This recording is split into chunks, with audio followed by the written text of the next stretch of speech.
Salut à tous, bienvenue dans les 18h du 8 juillet, comme on dit en Belgique. Ce soir, au menu de notre émission, il y aura de la musique, du thermique et de la bande dessinée. Pour la musique, on ira au festival Les Escales, puisque c'est dans un mois déjà, à Saint-Nazaire, bien entendu. Et on va feuilleter un petit peu la programmation ce soir avec le directeur du festival. Et puis côté bande dessinée, on va s'en remettre à notre expert de la mystérieuse librairie nantaise. C'est Romain, notre chroniqueur, qui nous donne ses derniers conseils avant les vacances d'été, ses derniers conseils de lecture, avec notamment L'Arabe du futur numéro 2 de Riyad Satouf. C'est un peu la BD de l'été à ne pas manquer. Et puis côté thermique, on parle bien sûr de la centrale EDF de Cordemais qui peut se visiter tout le mois de juillet depuis la Loire. C'est assez exceptionnel. Allez, on embarque, c'est parti, ça commence maintenant.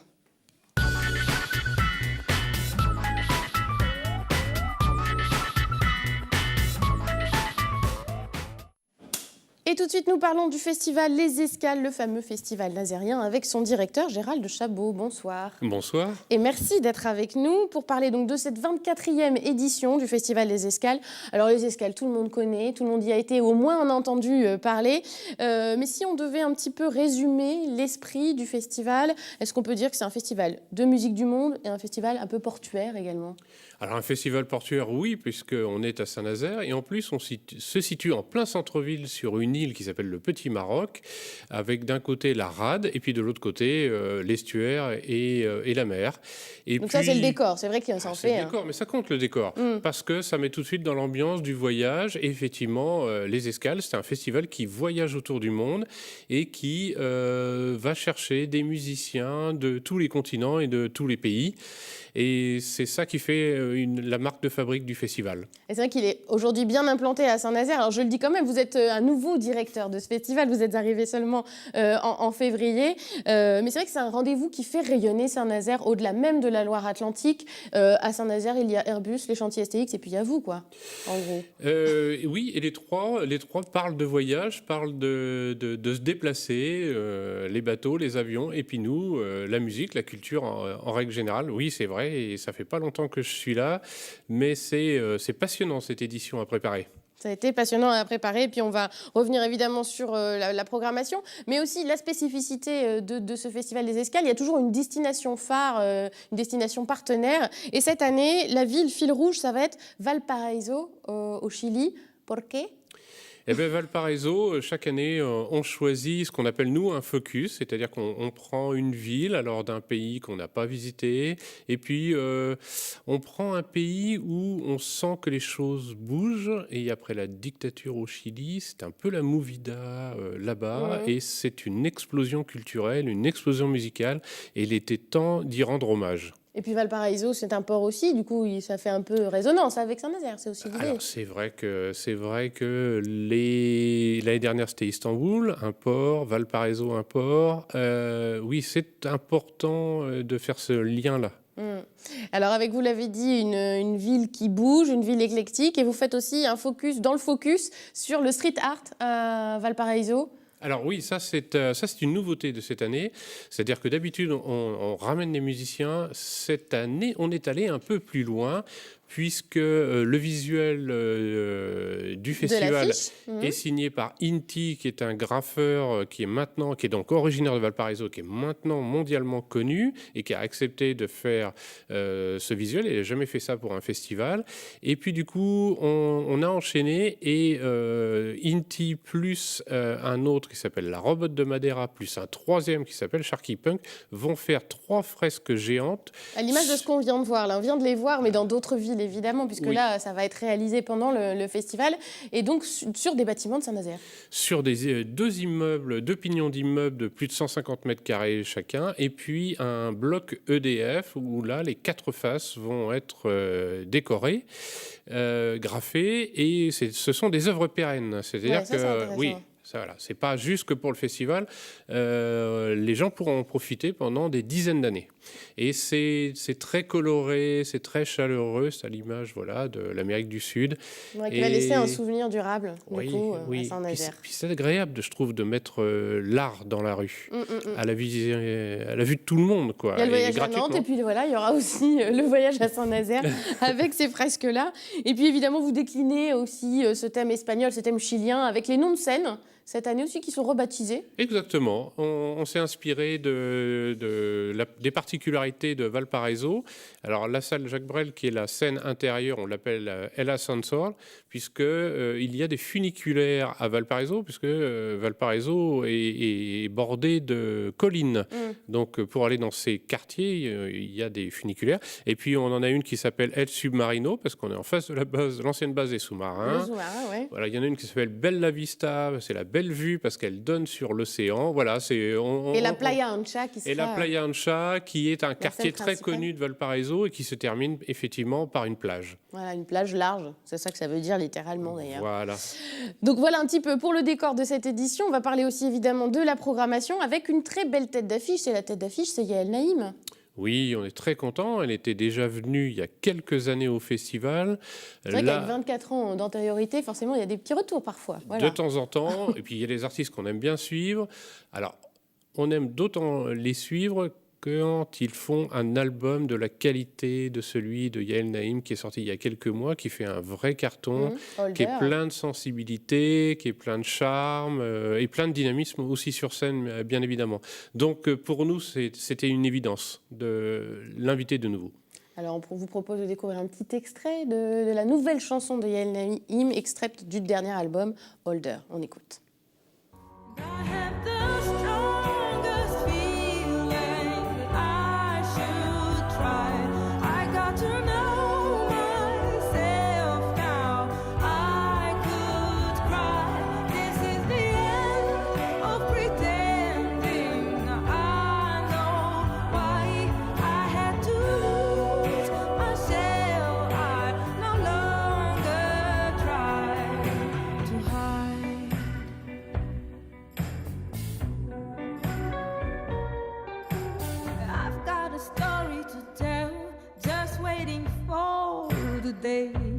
Just waiting for the day to be told. See, I got this anger and pain, just waiting for my shame, just waiting for my blame to get old. Voilà, et on ne sait pas quelle coiffure elle va décider de porter vendredi soir, puisque ce sera donc le vendredi à 20h30 sur la scène Playa Ancha, justement, qu'on pourra découvrir Yael Naïm, une artiste aussi franco-israélienne. Elle est aussi dans le thème un peu du voyage et du métissage. Hein. Exactement, ce sont les valeurs qu'on défend, oui.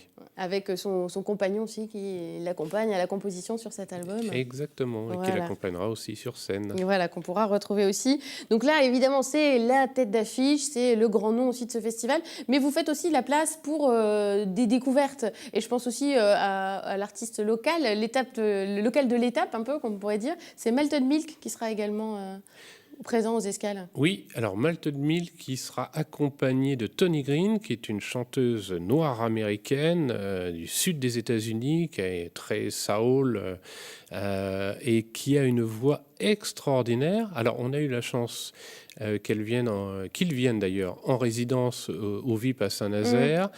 Ça, c'était en février. Et puis, on a eu un petit mini-concert. Tony Green est bouleversante. Elle vit ses chansons, elle vit ses textes.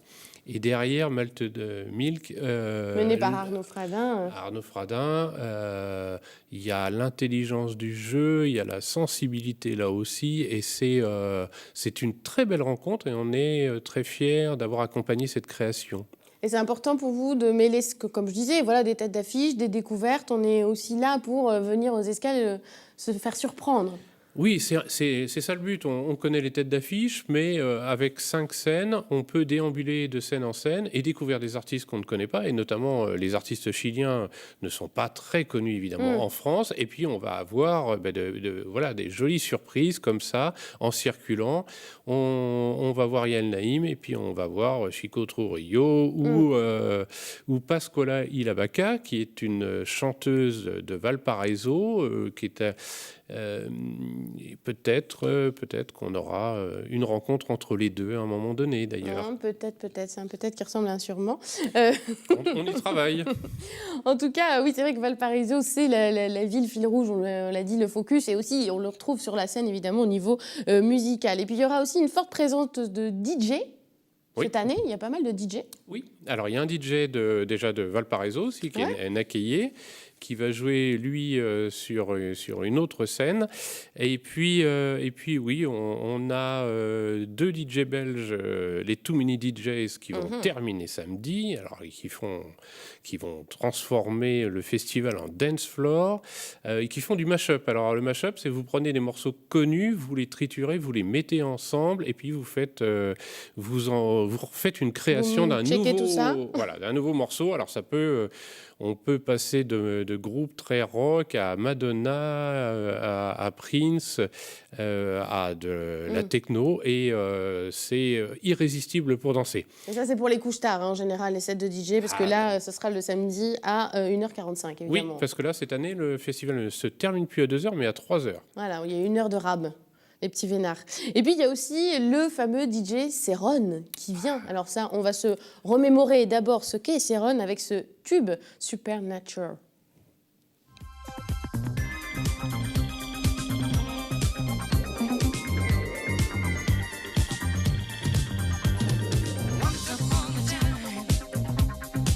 Science opened up the door. We would feed the hungry feet till they couldn't eat no more. But the potions that we made touched the creatures down below, and they grew up in a way that we'd never seen before. Supernature.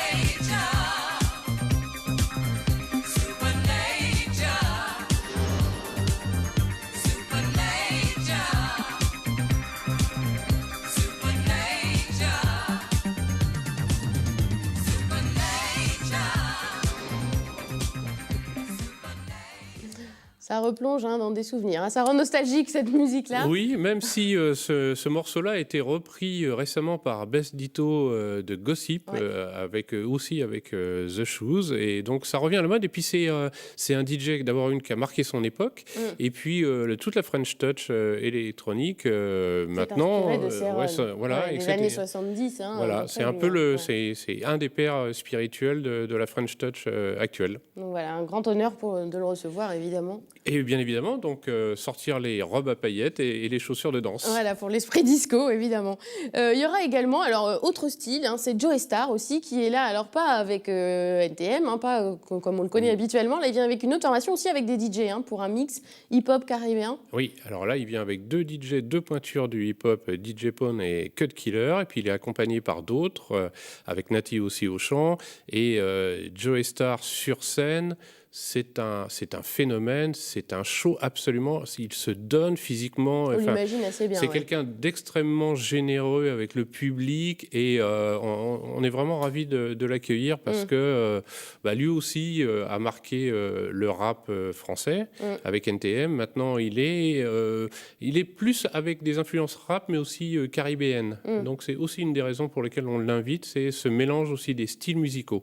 Avec une mini polémique quand même sur sa venue, on le dit ou pas. Enfin voilà, bon, le Front National de Saint-Nazaire n'a pas apprécié la venue de Joe Star aux escales. Non, je considère que nous vivons en France dans un pays démocratique, un pays où il y a une police et une justice, et que nous n'avons pas appliqué la double peine, et que quand sous prétexte que lui a été condamné. Sous prétexte qu'il a été condamné, il a été jugé, il a été condamné, il a purgé sa peine. Nous n'avons pas à faire de double peine, ou alors sinon, si on ne donnait jamais de deuxième chance aux gens, je crois qu'on créerait beaucoup de désespérés. Donc j'ai plutôt une vision humaniste et je dis voilà, c'est quelqu'un qui musicalement a apporté quelque chose de fort en France. Et puis quant à l'homme, il est ce qu'il est. Il a fait des erreurs, il les a payées. Je ne vois pas pourquoi le festival lui infligerait une autre peine. Et je pense que le public sera présent, justement, aussi, pour applaudir Joe Star, qu'il oubliera aussi tout ça. Oui. Quand on l'a annoncé effectivement sur Facebook, c'est un des posts qui a remporté le plus de succès, preuve qu'il est très populaire et très attendu. Alors, on l'a dit, il y a une grande diversité de styles. Il y a aussi du reggae, avec aussi les très connus de Groundation, les Américains très connus. Je propose d'en écouter un tout petit extrait. Always on your eyes and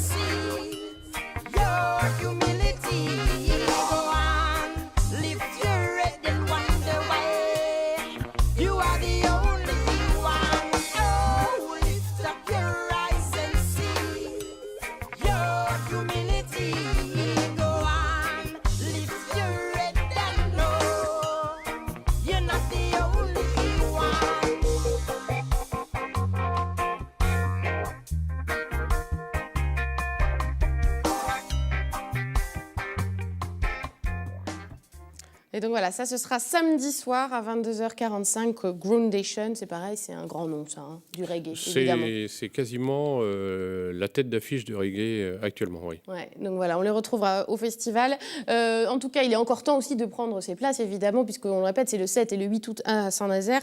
Et jusqu'au 6 août, sachez que c'est 23 € le pass un jour et 37 € le pass 2 jours. On encourage à réserver le plus tôt possible, évidemment. Sur place, ce sera un petit peu plus cher.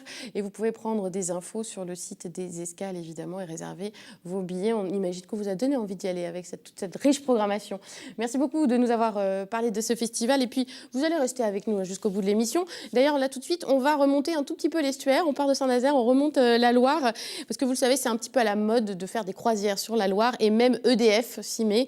Et singulièrement, évidemment, la centrale thermique de Cordemais. Ils ouvrent souvent leurs portes au grand public pour faire connaître cette infrastructure. En 2014, la centrale a accueilli plus de 5200 visiteurs. Et là, pour la première fois, ils se lancent sur des croisières sur la Loire. Ça s'appelle les visites estivales. C'est entièrement gratuit. C'est une balade sur l'eau pour découvrir le patrimoine industriel et aussi le patrimoine environnemental. Alors la centrale, elle est incontournable. On la voit d'un petit peu partout, mais c'est vrai qu'on a rarement l'occasion de la voir depuis le fleuve. Alors la centrale vue de la Loire, c'est un reportage de Denis Vanier. Embarquement immédiat pour une croisière inattendue sur la Loire. La villa cheminée de l'artiste japonais Tatsunishi, on connaît déjà. Il y a beaucoup plus glamour, c'est cette vue imprenable sur la centrale thermique de Cordemais. Et on se rapproche toujours sur notre droite. Vous pouvez voir le logo EDF, et bien ce sont les chaudières au charbon. La cheminée centrale permet d'évacuer les fumées du charbon et celle-ci fait 220 mètres de hauteur. À ma connaissance, le point culminant de la Loire-Atlantique. Côté Loire, l'installation prend un air monumental. C'est ce qu'EDF souhaite montrer aux touristes pour la toute première fois cet été, afin de bien prendre la mesure des enjeux énergétiques. Donc cette centrale a un rôle stratégique dans l'Ouest pour assurer la fourniture d'électricité en cas de période de pointe. On y découvre le réseau d'approvisionnement en charbon et le système de refroidissement de la centrale en travaux depuis 1 mois et demi. On est en train de rénover entièrement notre process de pompage de l'eau. L'objectif, c'est bien entendu d'améliorer nos performances, certes, mais aussi de respecter davantage encore l'environnement qui nous entoure. Et l'environnement dans cette partie du fleuve est exceptionnel, avec des espèces protégées comme l'angélique des estuaires, le héron cendré ou les cigognes qui ont bien failli disparaître de la région. On compte dans le département de Loire-Atlantique 120 couples chaque année qui reviennent faire leur nid, notamment ici en face de la centrale à Cordemais. Pour profiter de cette balade gratuite de 2 heures, il faut s'inscrire au moins 24 heures à l'avance. Avec seulement 20 places, la douzaine de croisières risque rapidement d'afficher complet.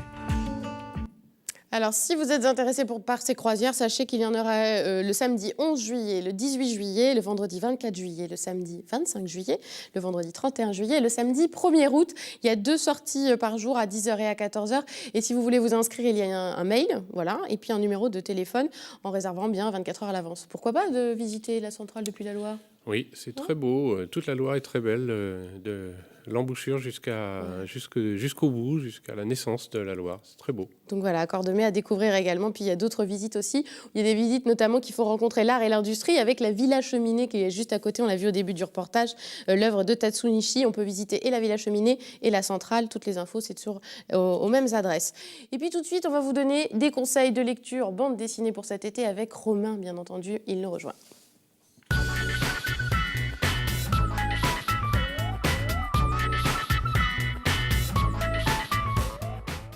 Bonjour Romain. Bonjour. Alors évidemment, je le disais, ça va être l'été, c'est les vacances, on a un petit peu plus l'occasion de lire que d'habitude peut-être, donc vous nous donnez des conseils, des immanquables de l'été. C'est ça. Qu'est-ce qu'il faut emmener sur la plage pour avoir l'air intelligent et malin ? Eh bien, c'est l'Arabe du futur. C'est vraiment l'album incontournable dont je vous ai pris le best-seller du moment.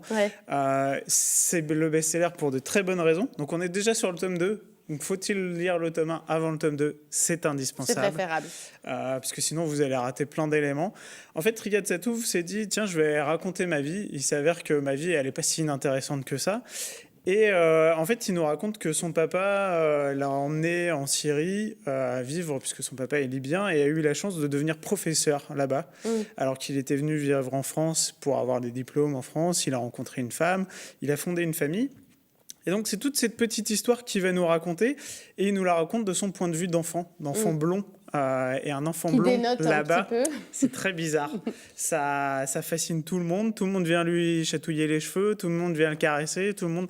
Il a beaucoup de mal. Et puis son papa aussi est très drôle, puisque son papa a un avis très fortement marqué sur la politique et veut en faire un petit arabe du futur et l'élever comme tel.